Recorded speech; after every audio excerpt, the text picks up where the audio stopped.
For starters, I'm cleaning under the nail bed. We all know that we eat, touch things, just do a lot overall with our hands, and sometimes can get up under your nails. So I'm cleaning them. Now I'm pushing her cuticles back to get them ready for the application that I am about to do. I'm also still attempting to get the little dirt from under her nails.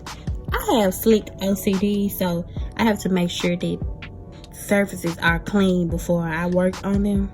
And no, I'm not a professional. I just like to make sure things are clean and neat. Now I'm using the isotone to get any nail glue and nail polish residue left behind from previous application. I think we all know once the nails come off, sometimes we don't clean and maintenance our hands very well. We just get the next set. And I don't want to do that, so I'm making sure that they're clean before I work over them.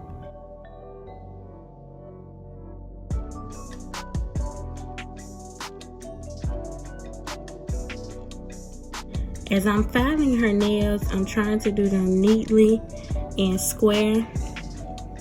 I'm doing this so that while they grow up under the nails, when she do take off the fake ones, they will have a nice shape to them.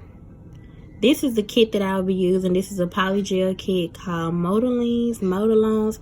I honestly do not know how to pronounce it the right way, but it will be in the description box. These are the products I'm using. I have a buffer, a shiner, some kind of little brush to clean the edge off, the cuticle pusher, and the filer that you've seen. Right now I'm showing you the LED light. It's very inexpensive, but it gets the job done, so that's enough for me. At this point, I have put on the base coat. I forgot to show you all that. And don't boo me. No, I'm just playing. But for real, I forgot to record that part, but it was just a regular base coat like you would put on any clear coat. And I put that on before putting her up on the UV light and left her up under there for 2 minutes in 30-second intervals. Now I'm going to find which nail fits her best.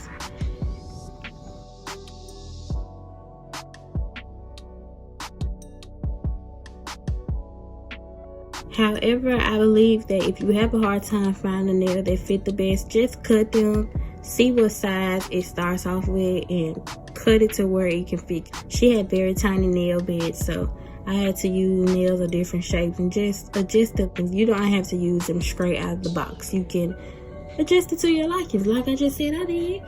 So, yes, as I'm doing it, also, when I glue the nail down, if you didn't just see, let me rewind it back. Do you see that I held it down for at least 10 seconds? I cannot just put the glue on and just go on to the next nail. I got to hold it down to make sure it's actually glued on there. And then after I do that, I do a little flimsy test, just a little tap to see if it'll come up at the nail bed. And on to the next nail. The exact same process.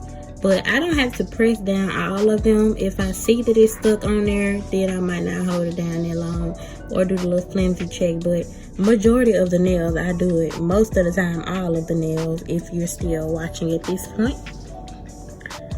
So I'm attempting to keep going and keep applying nails, finding ones that fit her, cutting and sizing them up. This is honestly the most tedious step, finding the nail size for your client's nail bed, because you really notice that the different nails have different nail bed sizes. Some are small, medium, large, wide, tiny, fat. Just, ooh, the ghetto, baby. The ghetto. My light went out. Okay, we're back. Honestly, overall, everybody's hands are different, so just sit there and take your time and fit it, and make sure that they're not too small or too big, especially when you know what shape that they're going for.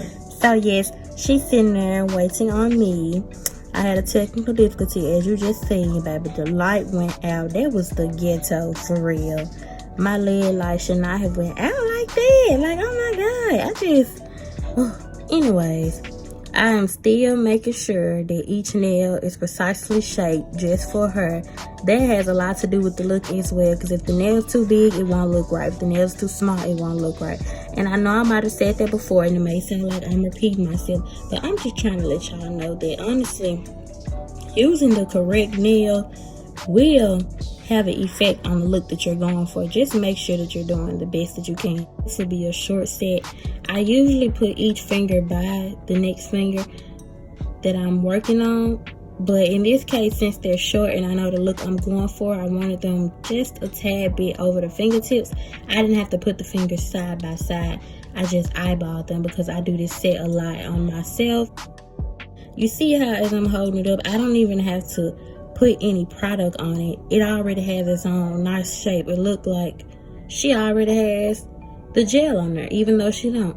Now I'm cutting the nails. I think she's about to be pretty shocked. So I'm still cutting. So yes. Now I'm filing up the nails. Honestly, I like a sharp look, so I really hit the top a couple times because to me, hitting the top give it a very sharp, you know, not thin, but it give it a look to make it look like pow, perfection. Like, ooh, I took my time. I don't like dull shaped nails. I don't like rounded corner nails. I like them sharp and precise. Do you see that? Boom, period. Yes, it's me. I did it. Period. Okay, I need to stop showing y'all these nails. I'm sorry. I was proud of myself, like, for real. Now I'm brushing off the little dust that came from the nails. And she's sitting there. Now I'm showing you all the shape that I got after all I did was file. Do you see how crisp they look? It's giving Rice Krispie vibes, baby. You see her wiggling her fingers? She ready. She know the magic coming. This is another part I forgot. Don't boo me again, boo. I forgot to show you all me pouring the solution in the jar. Honestly, it's not a step that I had to show because it's a little bit of common sense. Pour the solution in the ball, but I did that. Dip the brush in the solution. After you dip the brush in the solution, then you're going to squeeze out a little bit of the polygel. Put some on the brush and then apply it to the nail. Now, polygel is way more flimsy and delicate than acrylic. You have to constantly pat it, and it also dries fast. So it is okay if you have to keep redipping your brush. I believe I may have dipped my brush a couple times. It just might not be in this clip, but and please don't get mad at me if I'm telling you something and I'm saying it's not in the clip, because obviously I'm not trying to hide it from you. If I'm telling you about it, I'm human. Sometimes I forget to record things. Sometimes my phone go out. Y'all just seen it ghetto relap when my light went out. So please understand that I am human. I am not a professional. Nothing wrong with being a professional. I might be one day. This is just something that I do in my spare time. So yes, pat, pat, pat, pat. When you get to the bottom part of the nail, spread the brush out straight across to give it a crisp shape. Do you see what I mean? When I went over it at the bottom, it gave it a crisp look that matched the cut I was already going for. Now I'm doing the next nail. Apply the gel, pat, pat, pat. Drag the brush across at the bottom to give it that finished look. I prefer holding the hand up than laying it down to make sure that the nails are even and not small on one side, big on the other, or tiny on one side, fat on the other. Just an even look. I turn the nail slightly as I am working to make sure that it's even all over. Honestly, that white brush that I showed in the beginning should have been used to clean up the extraness off the side of her hands, but I prefer to use my red nails. I just get personal with this work. I love doing this, so I don't mind using my red nails. So now I'm on her thumb, and again, if you may or may not see, I'm slowly turning her finger to make sure that the gel is laying flat. You may also see that the gel is beginning to get a little bit of tacky, but all I'm doing is dipping it in the solution to keep the brush wet. And that's how you work this polygel. Just make sure that you keep your brush wet. Not dripping where it was dripping all down their hand. No. Just wet enough to where it can move the gel in the shape that you want it to go in.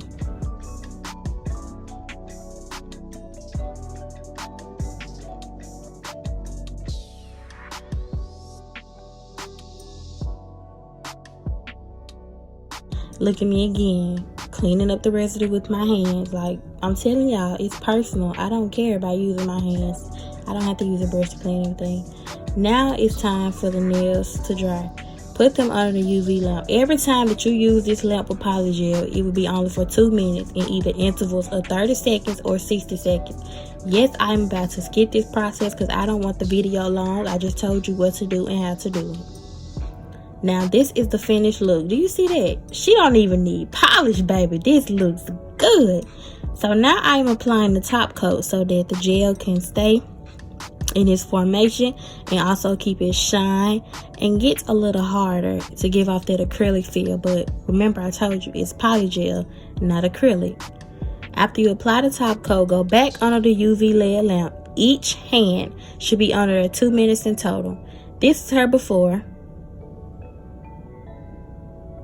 and this is her after. Please comment and tell me how did I do. Ooh, I like it.